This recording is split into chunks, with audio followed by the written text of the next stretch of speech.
Essa é a aula número 136. Na aula 136, eu estou explicando para os assinantes da comunidade de perícia bancária como que faz para elaborar um laudo técnico pericial na visão do perito judicial. É claro, esse laudo de cumprimento de sentença de um empréstimo consignado. Então, mais um caso prático aqui dentro da comunidade de perícia bancária, mais um caso prático que eu vou mostrar para vocês. Então, já vamos comigo para o nosso PDF, né? Você sabe que a gente sempre tem um PDF em cada uma das aulas. Já vamos comigo para o PDF, para que a gente possa começar, né? A gente possa fazer esse trabalho também com tranquilidade. Então, já vou compartilhar com vocês aqui esse nosso PDF, para que a gente possa continuar. Então, aula número 136, laudo pericial de cumprimento de sentença na visão do perito judicial, agora sim, compartilhando a tela com vocês. Então, tá aqui, material, aula de hoje, material feito em aula, empréstimo consignado no Itaú, laudo pericial de cumprimento de sentença. Essa é a nossa aula de hoje aqui dentro da comunidade de perícia bancária. Então, vamos lá. Vamos começar o seguinte, olha, eu primeiro preciso identificar qual que vamos, na verdade, dar uma retomada, né? O que a gente já fez até agora. A gente já fez o quê? Identificou qual que era o papel no trabalho. Deixa eu só aproveitar aqui para pegar o que a gente já fez até agora na aula anterior. Quem já é assinante já teve acesso a esse material aqui com tranquilidade. Então, vamos lá. Olha, o que a gente já fez... Deixa eu entrar aqui. Isso. O que a gente já fez até agora? Quais foram os passos que a gente já fez? Primeiro, a gente já identificou qual que é o papel nesse caso. Nossa atuação vai ser como perito judicial, né? Perito do juízo. Nós estamos na fase de cumprimento de sentença. A gente vai fazer a liquidação, tá? Mas a gente está na fase de cumprimento, tá? Só para ficar claro isso aqui para você. Então, na fase de cumprimento de sentença, a contadoria não consegue fazer esse tipo de cálculo, porque é um caso complexo, então o juízo vai te contratar porque ele precisa definir quem está certo. O credor apresentou um valor. Você lembra que quando a gente fez como assistente técnico, a gente estava como assistente técnico do credor? Então, a gente apresentou um valor. O assistente técnico da aula passada, fizemos um parecer. E o devedor alegou outro valor, ou seja, o banco apresentou outro valor. Agora, nós estamos fazendo um trabalho técnico que não é prova no processo. Por quê? Porque houve produção de prova até a fase da sentença. A gente explicou tudo isso na aula número 134. Você recebeu o e-mail da intimação, nós estamos na Justiça Comum Estadual, você leu os documentos importantes, né? A petição inicial, a contestação, réplica, o desparcelamento, entendeu que estamos no rito pericial do procedimento comum, nós lemos a sentença, fizemos a apelação, lemos a apelação, as contrarrazões da apelação e o acórdão feito no Tribunal de Justiça, ou recurso especial, por aí vai. Nós estamos fazendo o quê? Cumprimento de sentença. Eu fiz essa pergunta, né, explicando detalhadamente o que é cumprimento, o que é liquidação, lá na aula número 134. Então, nós estamos fazendo o cumprimento de sentença, porque já houve o trânsito julgado. Fizemos a proposta de honorários na aula número 134, definimos o valor da hora técnica de acordo com os custos do seu escritório. Falei para você não ser escravo de tabelas de honorários feitos por outras pessoas. Estimamos o tempo, definimos os custos fixos e variáveis do escritório.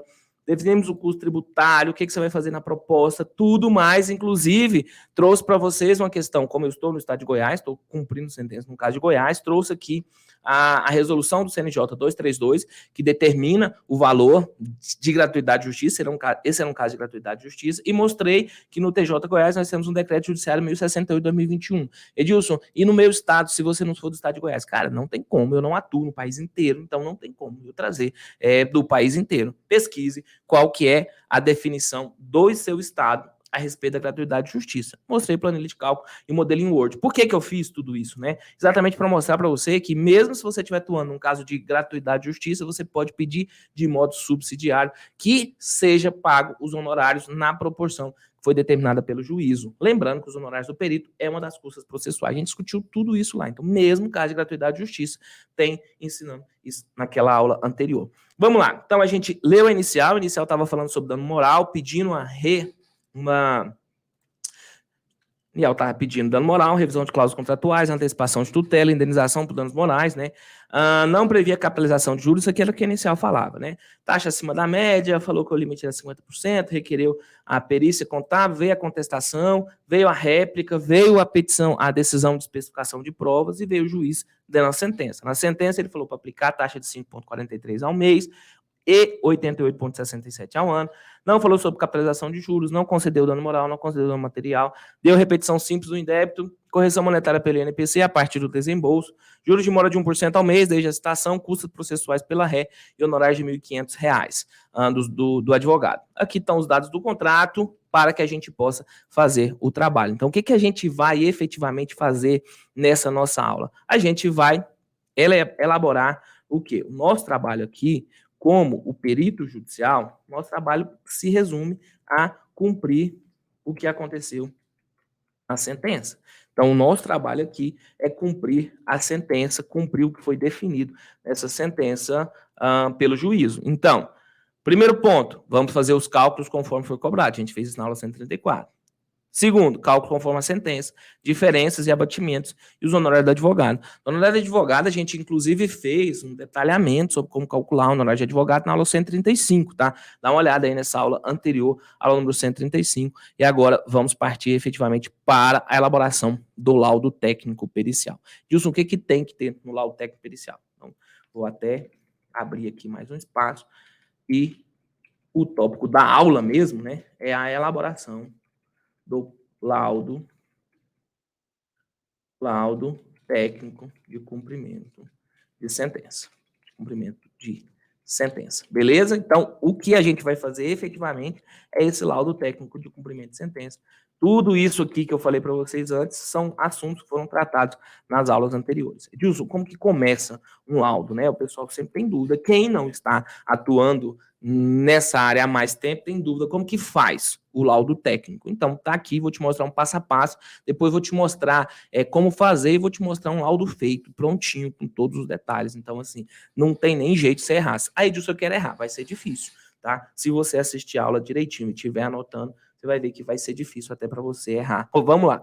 Primeira coisa que tem que ter no laudo, o cabeçalho. Diz o que é o cabeçalho?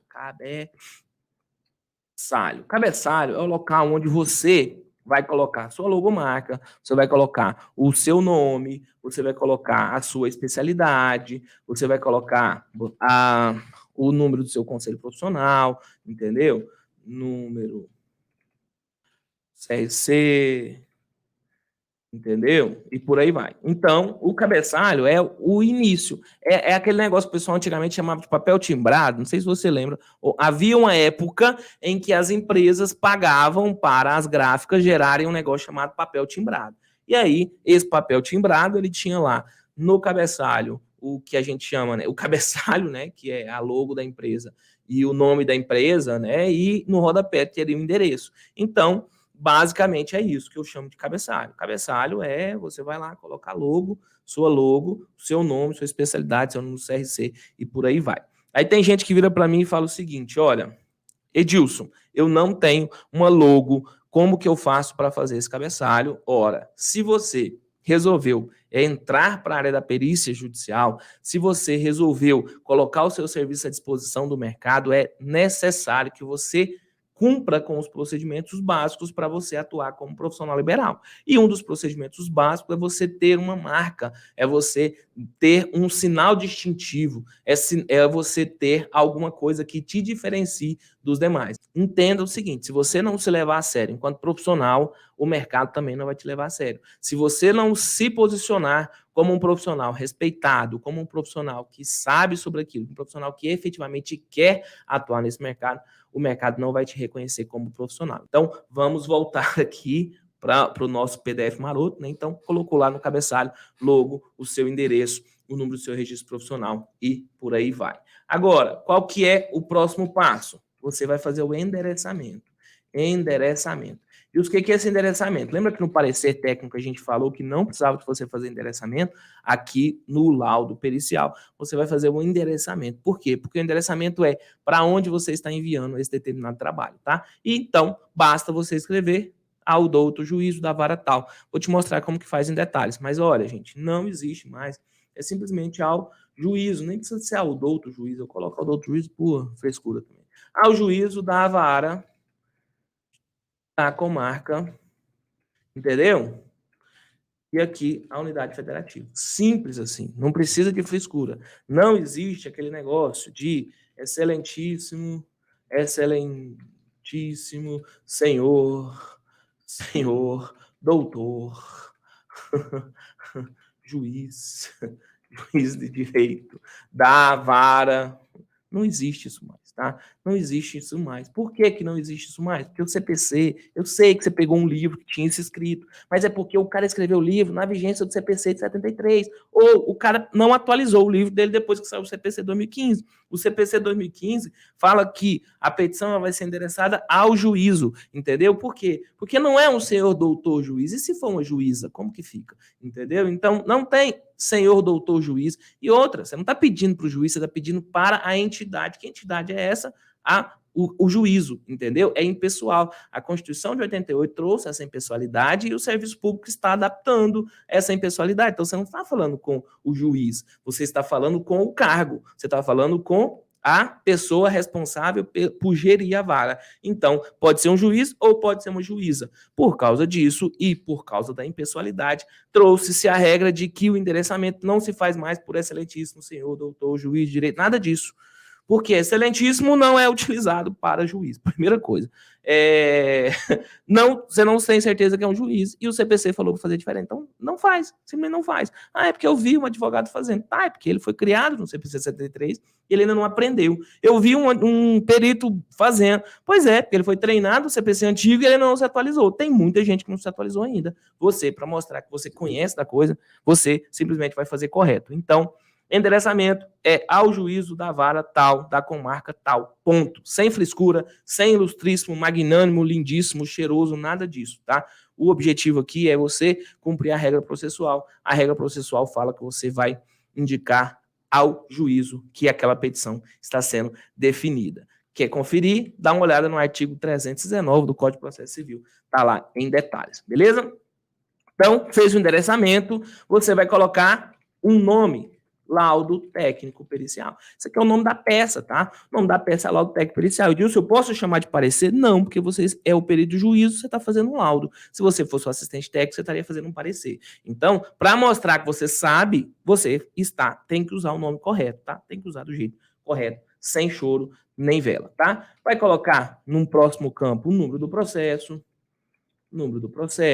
você vai colocar o objeto, né, do processo, número do processo, o objeto que está sendo discutido, a natureza da causa, o requerente, o nome do requerente e o nome do requerido. Isso aqui é como se fosse uma introdução, né? A gente faz ali, daqui a pouco eu vou te mostrar o modelo, você vai ver como que é bem tranquilo.